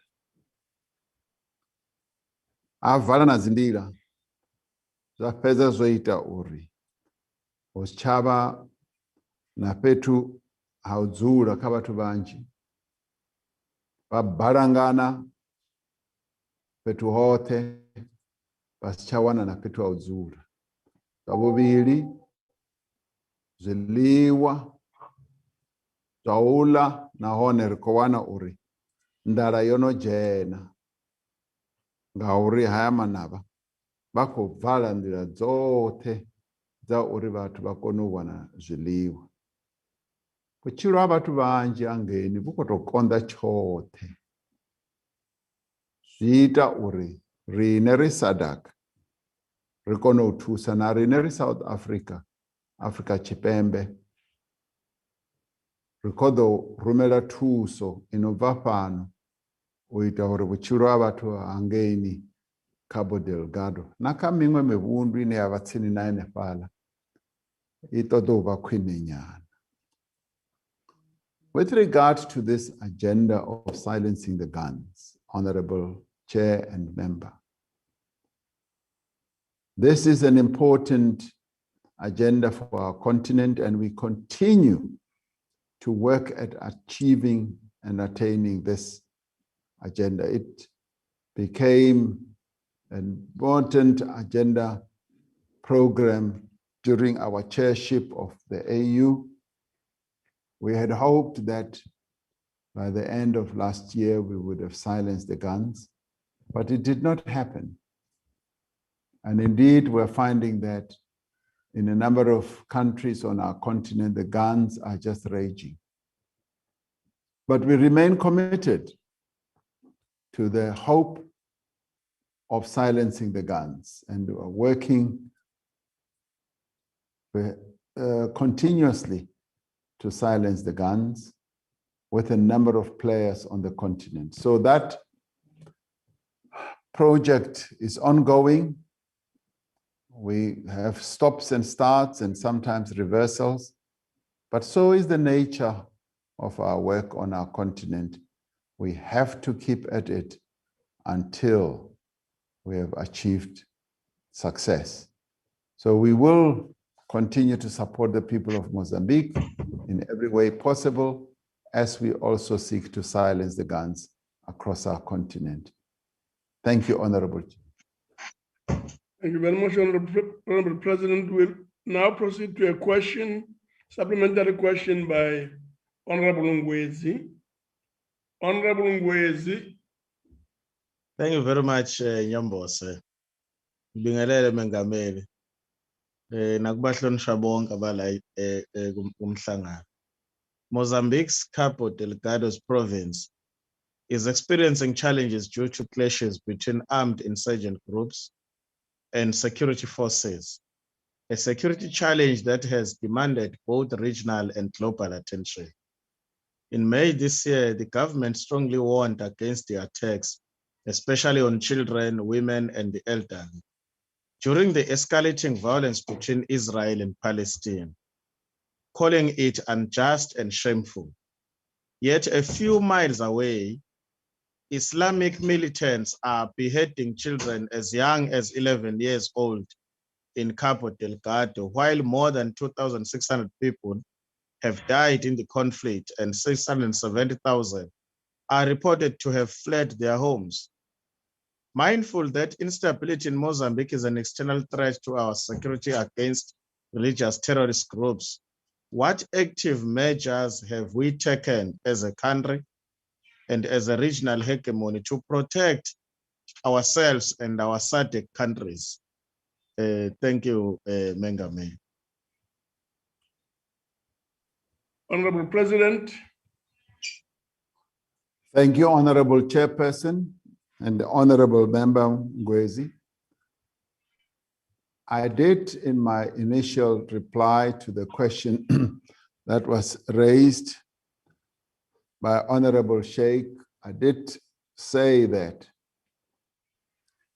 the SADC double troika has met and made certain recommendations, which recommendations are now going to be considered by the SADC summit later this month. And in the intervening period, there are quite a number of other measures and steps that are being implemented to support our neighbors in Mozambique. And when the summit will have taken place and discuss the recommendations from the double troika, the way forward will be clearly plotted. In the intervening period, all countries in the region and indeed beyond continue to interact and interface with Mozambique with a view of seeing how best Mozambique can be supported. That is a process that continues, and I'm sure the honorable member will understand and respect the positions that are being taken on an ongoing basis. I thank you. Thank you, Honorable President. The next question, which is the third supplementary question, comes from Honorable Lutuli. Honorable Lutuli. Ngiyabonga ngibingelele. Mongameli, ukuqubuka nokuhlasela ngamaphekula esifundazweni saseCabo Delgado eMozambique isimo esingapheli. Siyaqonda futhi ukuthi siyibuyaluyalu eDemocratic Republic of Congo. Amaqili aseMali nakwezinye izindawo eAfrika konke kunesici esisodwa esifanayo, futhi lokhu kungukuxhashazwa kwezinsizasebenza zase-Afrika ngamazwe asentshonalanga. Ingabe nawe unawo yini umbono wokuthi izingxabano ezihlomile kuleli zwekazi futhi ikakhulukazi eMozambique zixhaswe amazwe afana neFrance anenhloso eyodwa ekusetshenzisweni kwemithombo yethu yezokwembiwa? Umuntu uyaqonda ukuthi uthi khona iy'ncomo ezenziwe, kepha sifisa ukwazi ukuthi isiphi mhlawumbe isincomo esiqhamuke kumongameli ukuthi sibhekane nalezi iy'nkinga. Siyabonga. Honorable President. Honorable Chairperson and Honorable Member, Ngiyabonga kulombuzo ubuzayo. Yebo, kuningana esisebenza ngako kuzo zonke le ngxaki ezibhekane neMozambique.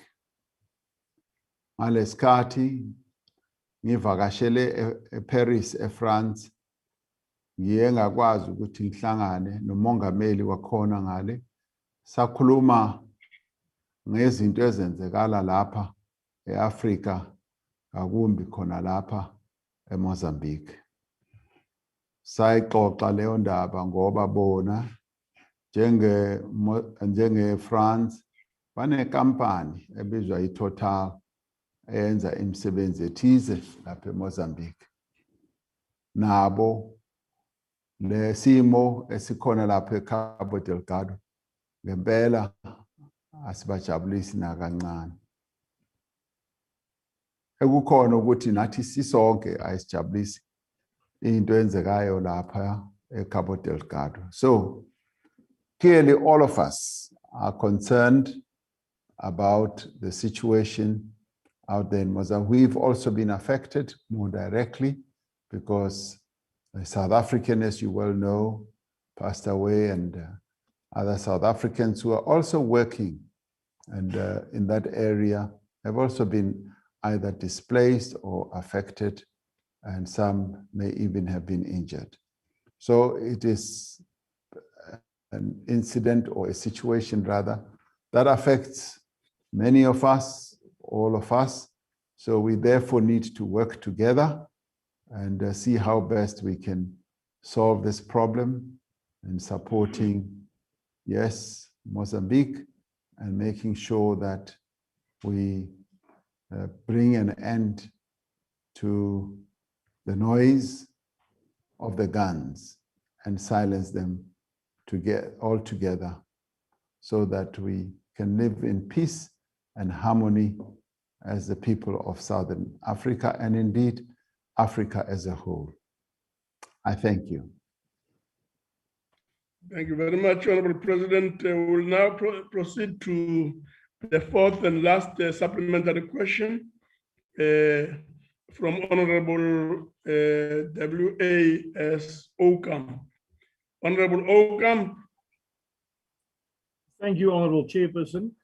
Thank you, Honorable President, for taking the question. Honorable President, noting the depleted budget to the South African National Defence Force and the understaffing of the border monitoring program of the Defence Force, as well as the fact that there are rumors of extremist groups already having cells in South Africa, what steps have been taken to ensure that South Africa is protected from similar threats and attacks as those that took place in Cabo Delgado in Mozambique, especially noting the recent discoveries of gas resources near our coastline? Thank you, Honorable President.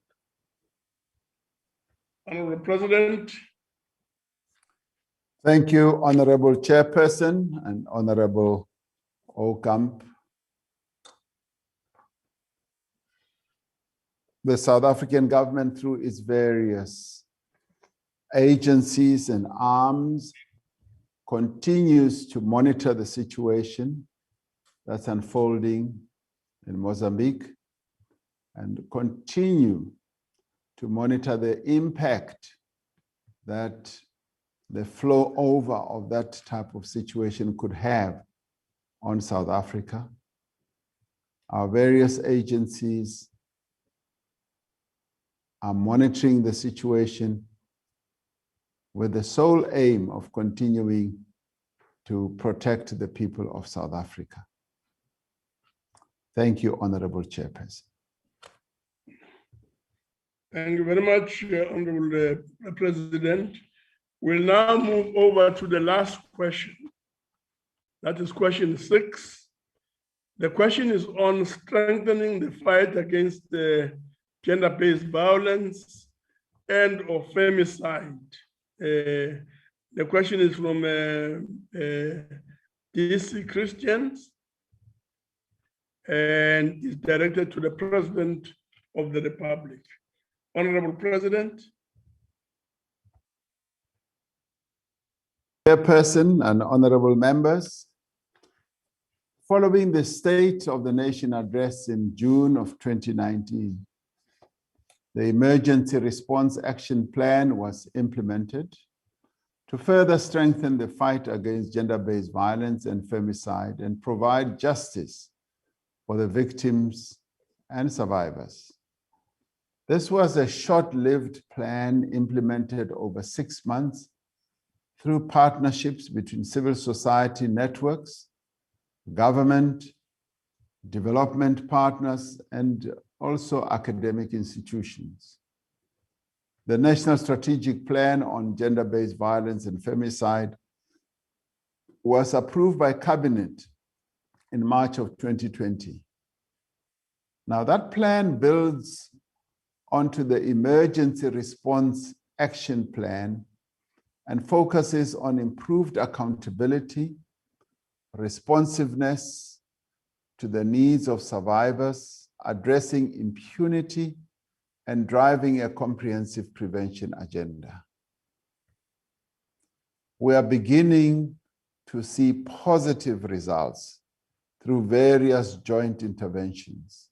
In February, in 2021, we launched the Private Sector GBVF Response Fund, where an initial amount of almost 130 million rand was pledged. Legislative reform has been a critical component of the National Strategic Plan. Last week, the National Assembly passed 3 bills: the Criminal Law, Sexual Offences and Related Matters Amendment Bill, secondly, the Domestic Violence Amendment Bill, and thirdly, the Criminal and Related Matters Amendment Bill. Now, these 3 bills are now on their way to your House, Honorable Chairperson, the NCOP. I would encourage the NCOP to carefully consider these 3 bills with a sense of urgency within the legislative mandate of the NCOP. We have introduced several innovative initiatives to facilitate access to support and justice. This includes an SMS notification system for applications for domestic violence protection orders that was launched at all district courts in January 2021.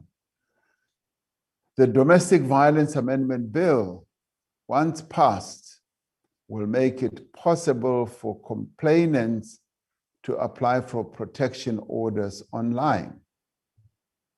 Now, 32 regional courts are ready for the designation that we could give them as sexual offences court. There are plans for the establishment of 6 additional Tutuzela care centers.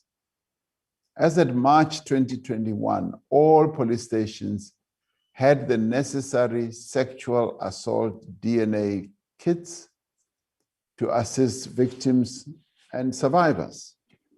The implementation of the NSP on gender-based violence and femicide through the district development model, which we launched, is being embedded in provincial and local government structures. All provinces in our country are developing provincial plans. The process of localization is further bolstered by the establishment of rapid response structures at district and local municipality levels across the country. As we move into the second year of the National Strategic Plan, we are focused on strengthening accountability at all levels of government and society. We are also developing a comprehensive national gender-based violence and femicide prevention strategy, including evidence-based social and behavior change programs.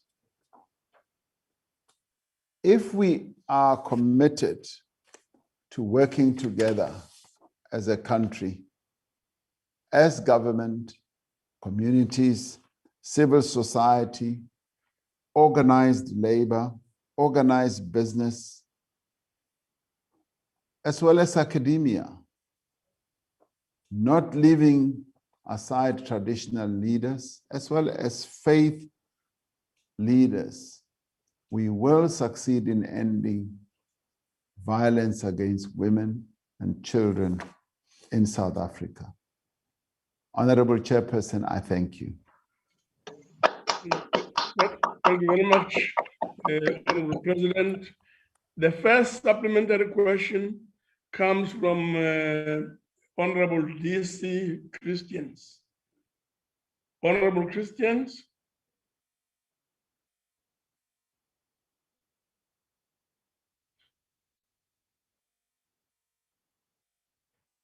Honorable Christians.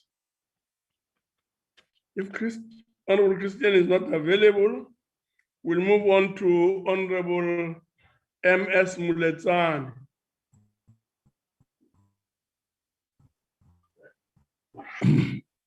Honorable Muletsane. Thank you, Chair. Honorable Chair. Oh. Yes, Labuschagne. On a point of order, please, Chair. I think Honorable. Yes. What is the point of order? Honorable Christians has load shedding. Okay. Will you give me permission to ask the question? Yeah, please proceed. Thank you, Chair.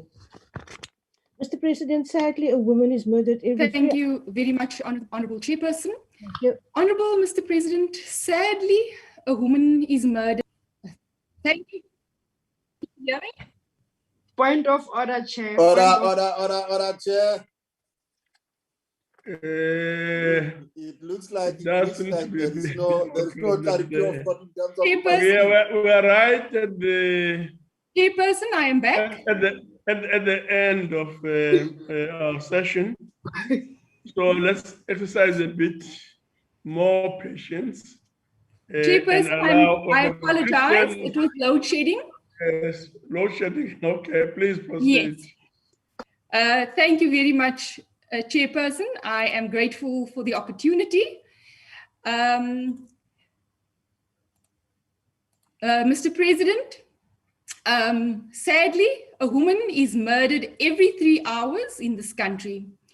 This is 5 times the global average. There is a huge imbalance in how your government is dealing with this scourge. We are said to have the most highly regarded legislation and policies to address gender-based violence, and yet we have DNA backlogs of 173,000. A recent report also shows that most women have traumatic experiences across all stages of interactions with the justice system when reporting incidents of gender-based violence. Additionally, the SAPS's recent bungling allowed a private sole supplier to turn off the systems that track evidence in criminal matters. Given this catastrophic consequences of failure on the prosecution of gender-based violence cases, what action will you take against the Minister of Police, as well as the National Commissioner that presided over this dereliction of duty? And more importantly, Mr. President, will you give a commitment as well as a timeline to ensure the DNA backlogs are processed speedily? Thank you very much, Mr. President and Honorable Chairperson. Honorable President. Thank you, Honorable Chairperson and Honorable Member. Clearly, we continue to be concerned about the killing of the women of our country and the trauma that they go through at the hands of men. And these are matters and challenges that we continue to deal with. And you are correct in saying we have passed really good legislation, and we have come up with instruments that are really good to be able to deal with the scourge of gender-based violence. And clearly, the real challenge is implementation of the decisions and the laws and the rules that we have passed. It is this that is going to act as the great impetus to be able to get, yes, the department that's led by Minister Cele, and also the ministry that's led by Minister Cele and the department that is led by the commissioner to take steps on an ongoing basis to address these challenges. Yes, the mishap that has happened with the process of securing the DNA is a matter that's serious, that I will be getting a full and detailed report on. And I also am addressing the issue of how best we can address the issue of the DNA challenges, because it is not acceptable that we've had 173,000 backlog when there is technology, when there are processes that we can utilize to address this type of challenge. This, to me, is a huge, huge, huge problem, which I am addressing. Thank you, Honorable Chairperson. Thank you very much. We will now proceed to the second supplementary question from Honorable M.S. Muletsane. Honorable Muletsane. Thank you, Chairperson. Mr. President, the abuse of women and children has not stopped since you made those promises. In actual fact, your police minister reported that between January and March this year, over 9,000 cases of rape were reported in South African police stations. What, in your view, needs to be done beyond the usual rhetoric from you to stop the abuse of women in this country? Are the police sufficiently equipped to investigate and the NPA sufficiently equipped to prosecute these cases? Thank you, Chairperson. Thank you very much, Honorable President. Thank you, Honorable Chairperson. Thank you, Honorable Muletsane, for those questions. Yes, it is a matter of deep concern that the killing and the rapes of women continue in the horrendous manner that they do. And in the end, we need a police force that is well-trained, well-prepared to deal with this horrific trauma that the women of South Africa go through. We continue to pay attention to equipping our police so that they are able to deal with this challenge. Work is ongoing on a continuous basis. We continue to prepare them. We continue to train them and retrain them. The NPA is focused on ensuring that those who perpetrate these acts against women are brought to book. And the NPA, yes, has its own challenges of being short-staffed, but even the NPA has taken the trouble to train its members so that they are able to, when they have to prosecute incidents of rape and murder of women, they are able to do so effectively and efficiently so that every case they handle leads to conviction. Now, all this is being addressed on an ongoing basis. I am certain that we will see progress and a positive response as we move on. This matter of killing of women and the raping of women and young girls is of great concern to all of us.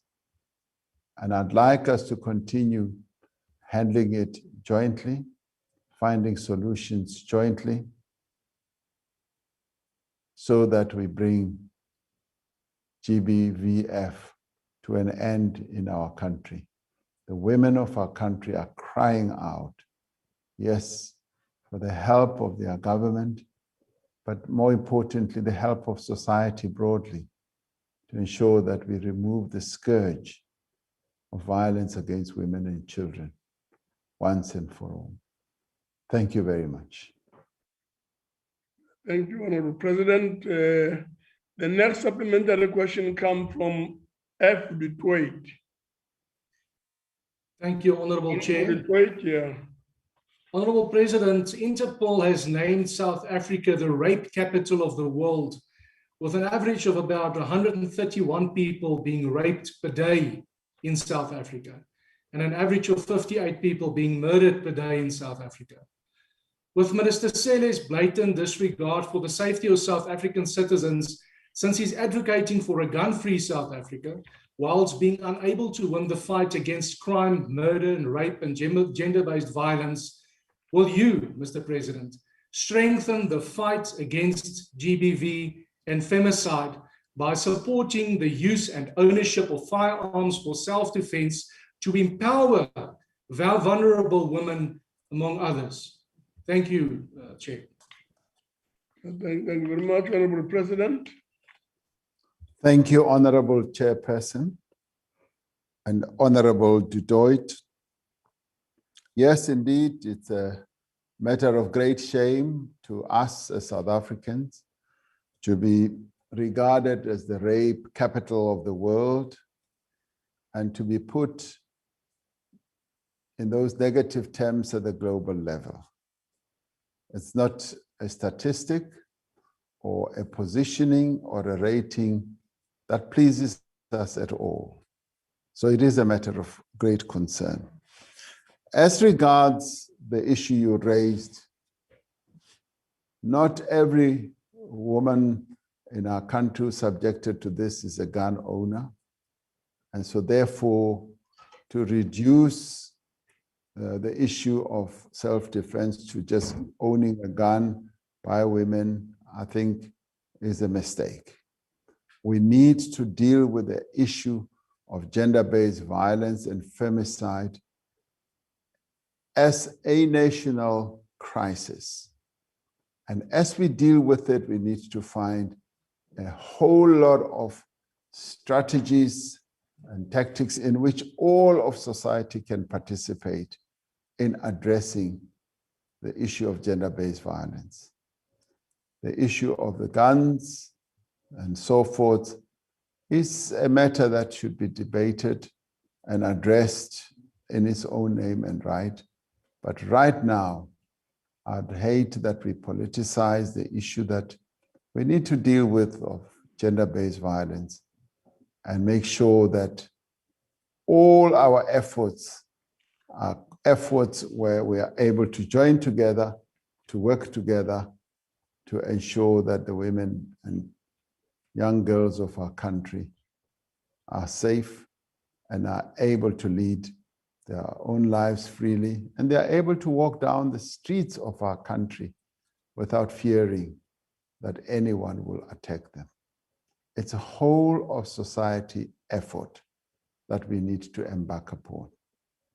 And I believe that we are capable of doing it, and we just need to have that resolve. Thank you very much. Thank you very much, Honorable President. The last and the fourth supplementary question will come from Honorable N.E. Nkosi. Honorable Nkosi. Thank you very much, Chairperson. Greetings to the President. Honorable President, Let me start by commending the government under your leadership for initiating the process of tightening the current legislative framework on GBV as announced by the Department of Justice and Constitutional Development. Honorable President, how does government intend to build on the decisive advances that government has made in terms of fighting gender-based violence and ensure that there is coherence across all spheres of government? I thank you, Chairperson. Thank you very much, Honorable President. Thank you, Honorable Chairperson and Honorable Member. I've often held the view, and I want to repeat it here, that the only way we can be successful in our efforts in fighting gender-based violence is to work together. And we've crafted a rather very good and powerful process of working together, which is the district development model. And this model has been found to be most effective in a number of countries where not only government entities, but all stakeholders are able to work together at the level where our people interface with everything that affects their lives, be it crime. If we work together at that level, we will find more and greater effectiveness. Be it economic growth, be it addressing the challenges of schooling, be it health and infrastructure development, and indeed, be it gender-based violence and femicide. If we are able to organize ourselves as society, government working hand in hand with key role players, labor, religious leaders, traditional leaders, youth movements, women's movements, business, you name it, sports organizations, you know, if we are able to work together to look at the districts where our people live, we should be able to address this and many other problems. As to gender-based violence and femicide, working together as key role players would ensure that, yes, very little space and room is left to abusers, to rapists, to killers in our areas, because they'll find us tightly and neatly organized as a people, where there is just no room for criminals, no room for rapists. This is the way in which we would have greater effectiveness, because a cohesive society, a society which binds itself together around a set of values and principles, would have greater capability of being able to deal with social challenges, economic challenges, and a whole range of others. So I put a lot of confidence and faith in our ability to address our common problems in our society if we work together. It is one of the better and best ways. If our policing forums work effectively, where everyone joins in a common purpose type of approach, where everything that happens in our society, in our community, is everyone's concern, and it's everyone's responsibility, where we also take account for each other, where we look out for each other.